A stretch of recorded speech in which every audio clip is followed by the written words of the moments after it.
นี่มันน้องทีมงานเขาปรับปรุงเฮือนครัวฝนตกนี่ซ่อมแปลงเฮือนครัวเฮ้มันดีมันงามขึ้น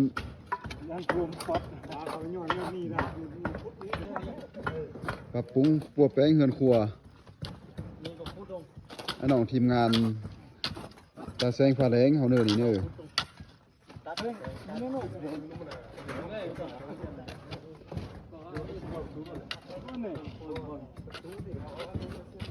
ฝนตกฝ่าลมปรับปรุงให้มัน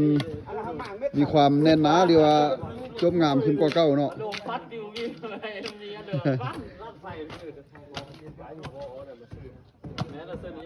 แต่ปีนี้ฝนลมเฮงปีนี้นะต้องได้ปรับปรุงปัวแปลงให้มีความ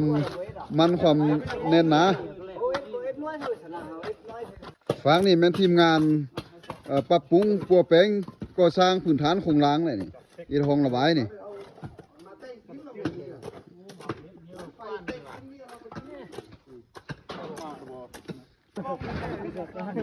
วิชาการเรื่องพาทงล้ำนี่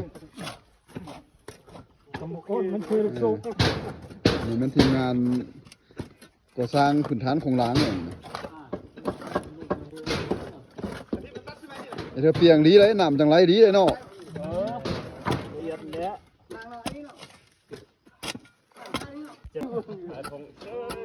นี่วิชาการนี่นี่